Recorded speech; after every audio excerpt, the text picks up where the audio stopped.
Hello guys, AB কমটেক চ্যানেলে সকলকে স্বাগত। এই ভিডিওতে আমরা ওয়ার্ডের এক একটি আলাদা আলাদা পেজে কিভাবে কাস্টম পেজ বর্ডার ডিজাইন করা যায় এই নিয়ে বিস্তারিতভাবে জানব। ভিডিওটি স্কিপ না করে অবশ্যই পুরো দেখো, তাহলে খুব সহজেই জানতে পারবে ওয়ার্ডের বিভিন্ন পেজে কিভাবে নিজেদের মতন কাস্টম পেজ বর্ডার ডিজাইন করা যায়। ভিডিওটি পছন্দ হলে অবশ্যই লাইক, শেয়ার এবং সাবস্ক্রাইব করবে, আর কমেন্ট করে অবশ্যই জানাবে ভিডিওটি কেমন লাগলো। প্রথমেই আমরা এখানে একটি ব্ল্যাঙ্ক ডকুমেন্ট ওপেন করে নিলাম এবং এই ব্ল্যাঙ্ক ডকুমেন্টের মধ্যে আরও দু একটি পেজ ইনসার্ট করবার জন্য আমরা এখান থেকে চলে এলাম প্রথমে ইনসার্ট ট্যাবে। এখান থেকে ক্লিক করে আমরা এখানে ক্লিক করলাম পেজ ব্রেক অপশানে। দেখো তাহলে আরেকটি পেজ চলে এলো। আবার যদি আমরা এখান থেকে পেজ ব্রেক অপশানে ক্লিক করি তাহলে আবার একটি পেজ চলে এলো। এবার আমরা একদম প্রথম পেজে চলে গেলাম। প্রথম পেজে গিয়ে আমরা যদি এখান থেকে একটি বক্স কেটে নিতে চাই তাহলে আমরা এখানে শেপসে ক্লিক করে এখান থেকে আমরা চলে আসলাম রেক্ট্যাঙ্গেলে ক্লিক করে আমরা একদম কোনাকুনি বরাবর একটি বক্স কেটে নিলাম।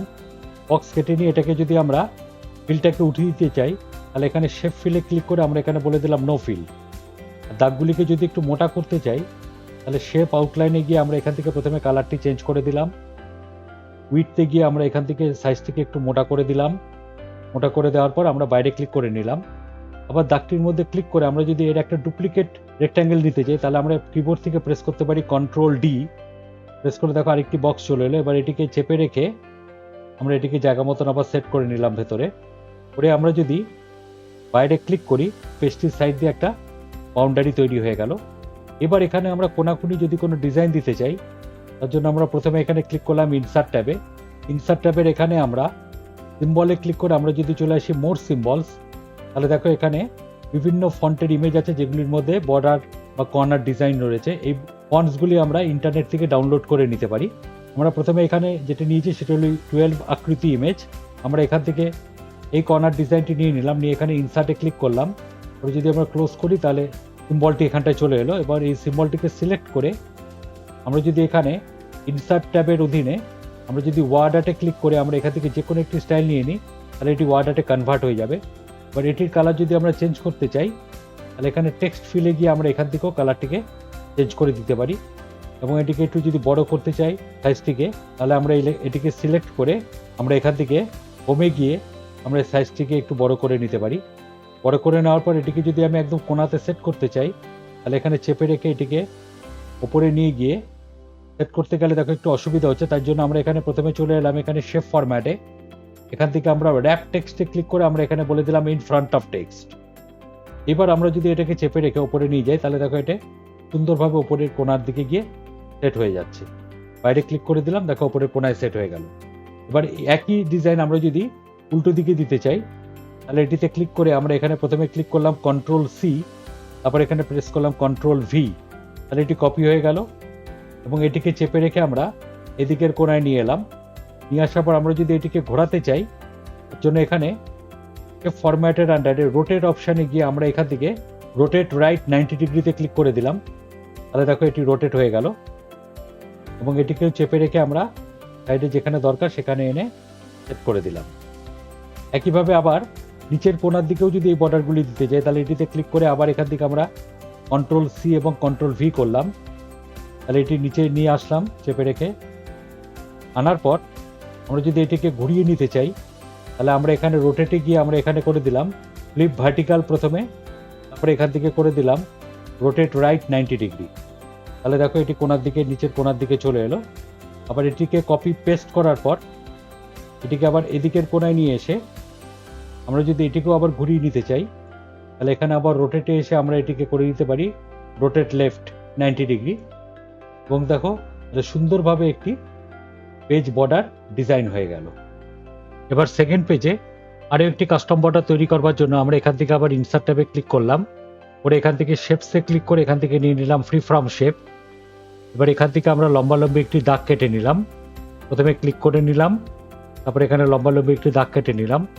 এটা এখানে ক্লিক করে আবার ডান দিকে গেলাম, যতটা দরকার ততটা গিয়ে একটি দাগ কেটে নিলাম। কেটে এখানে যেখানে রাখার দরকার সেখানটায় আমরা ডবল ক্লিক করে এটাকে বন্ধ করে দিলাম। করার পর এই দাগটিকে যদি একটু কালার চেঞ্জ করতে চাই তাহলে শেপ আউটলাইনে গিয়ে আমরা এখান থেকে কালারটিকে চেঞ্জ করতে পারি। আমরা যদি বলি মোর আউটলাইন কালার্স, এখান থেকে আমরা মনে করা যাক ব্লু কালারটি নিয়ে নিলাম। দাগটিকে একটু মোটা করবার জন্য আমরা শেপ আউটলাইনে গিয়ে এখানে ওয়েটতে গিয়ে আমরা এখান থেকে সাইজটাকে একটু মোটা করে নিলাম। এবার এটা যদি একটু ডুপ্লিকেট করতে চাই, আমরা এখান থেকে প্রেস করলাম কন্ট্রোল ডি করলে দেখুন আরেকটু ডুপ্লিকেট হয়ে গেল। এবার এটিকে চেপে রেখে এটা সাইজটিকে একটু ছোট করে নিলাম। এবার এটাকে যদি একটু মোটা উইডটাকে একটু কমাতে চাই, তাহলে আমরা শেপ আউটলাইনে গিয়ে এখানে ওয়েটতে গিয়ে আমরা এখানে লাইনের উইডটাকে একটু কমিয়ে দিলাম। কমিয়ে বাইরে যে কোনো জায়গায় ক্লিক করলাম, তাহলে দেখুন একটা সুন্দর শেপ তৈরি হয়ে গেল। এবার এটাই যদি আমরা চারদিকের কোণায় দিতে চাই, তাহলে প্রথমে বাইরের দাগটিকে ক্লিক করলাম এবং চিপে রেখে ভেতরেরটিকে ক্লিক করলাম। করে আমরা দুটোকে যদি একসঙ্গে গ্রুপ করতে চাই, তাহলে এখানে শেপ ফরম্যাটের আন্ডারে গ্রুপ যে অপশানটি আছে সেখানে কি আমরা গ্রুপ করে দিলাম। এবার এটিরই ডুপ্লিকেট করবার জন্য আমরা বা এটিকে কপি করবার জন্য আমরা এখানে কন্ট্রোল শিফট চেপে রেখে আমরা এটিকে টেনে নিয়ে এই ডান দিকের কোণায় নিয়ে এলাম। নিয়ে সেটিকে যদি আমরা ঘোরাতে চাই, তাহলে এখানে রোটেটে এসে আমরা এখান থেকে বলে দিলাম ফ্লিপ হরিজন্টাল, তাহলে দেখুন এটি ঘুরে গেল। আবার এটি যদি নিচে নিতে চাই, আমরা যে কোনো একটিতে ক্লিক করে কন্ট্রোল শিফট চিপে রেখে আমরা যদি এটিকে টেনে রেখে নিচে নিয়ে আসি, তাহলে দেখুন এটি নিচে চলে এলো। এবং এটিকেও যদি আবার ঘোরাতে চাই, তাহলে রোটেট অপশানে এসে আমরা এটিকে করে দিলাম ফ্লিপ ভার্টিক্যাল। আবার এটিকেও নিচের এটিকে কন্ট্রোল শিফট চিপে রেখে আমরা চেপে নিয়ে আবার নিচের ডান দিকের কোণায় নিয়ে গেলাম।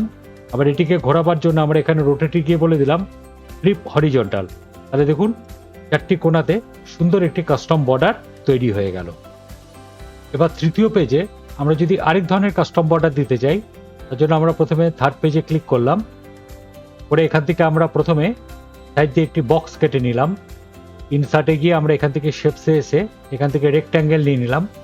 রেক্ট্যাঙ্গেল নিয়ে একদম কোনাকুনি বরাবর যেরকম আগেও কেটেছিলাম সেরকমভাবে একটি বক্স কেটে নিলাম। এবং এই বক্সটিকে ফিল আপটিকে তুলে দেওয়ার জন্য আমরা এখানে শেপ ফিলে ক্লিক করে আমরা এখান থেকে বলে দিলাম নো ফিল। এবং দাগটিকে একটু মোটা করবার জন্য আমরা এখানে শেপ আউটলাইনে গিয়ে আমরা এখান থেকে কালারটি বলে দিলাম, মনে করা যাক এটি।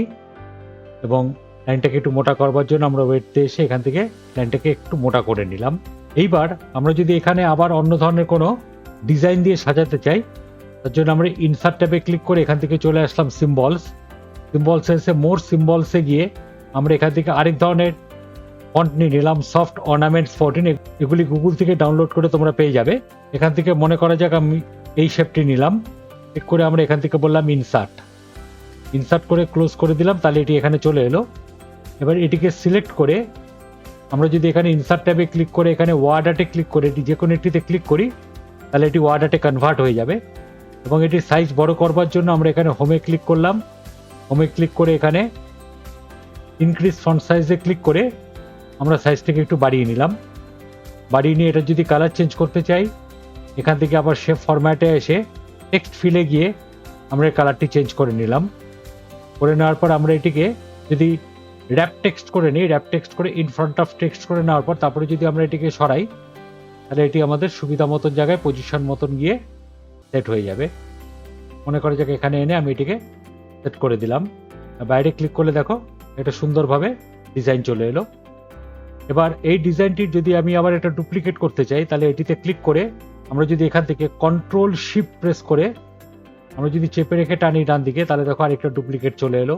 আবার পরেরটিতে ক্লিক করে আমরা যদি কন্ট্রোল শিফট প্রেস করে টানি, তাহলে আবার পাশে আরেকটি চলে এলো। এরকমভাবে পরপর আমরা নিয়ে যেতে পারি, কিন্তু এটা অনেক সময় লাগবে।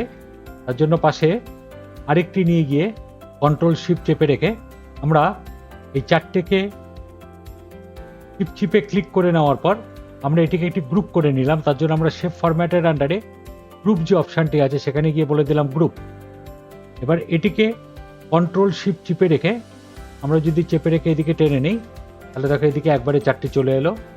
আবার তার পাশে যদি নিতে চাই, আবার কন্ট্রোল শিফট চিপে রেখে এখান থেকে আমরা আবার আরেকটি টেনে নিলাম, কিন্তু এখানে একটু বেশি হয়ে যাচ্ছে। তার জন্য আমরা এখান থেকে কি করতে পারি, আমরা এখান থেকে দুটিকে কমিয়ে দিতে পারি। আমরা প্রথমে এটিকে নিচে নিয়ে এলাম, আমরা এখান থেকে প্রথমে এটাকে আনগ্রুপ করে নিলাম। আনগ্রুপ করে নিয়ে প্রথমে একটিতে ক্লিক করে এটাতে ডিলিট কি প্রেস করলাম, আবার পরেরটিতেও ক্লিক করে এটাতে ডিলিট কি প্রেস করলাম। প্রথমে ওপর থেকে এগুলিকে ডিলিট করে সরিয়ে দিলাম। এবার এটিতে ক্লিক করলাম, চিপে এটিতে ক্লিক করে একসঙ্গে এটিকে বলে দিলাম শেপ ফরম্যাটের আন্ডারে গ্রুপ করে এটিকে নিয়ে গিয়ে আমরা যদি উপরে নিয়ে এসে এখানটায় সেট করে দিই সুবিধা মতন জায়গায় র্যাপ টেক্সটে বলে দিলাম ইন ফ্রন্ট অফ টেক্সট, এবার সুবিধা মতন জায়গায় আমরা এটাকে নিয়ে গিয়ে সেট করে দিলাম।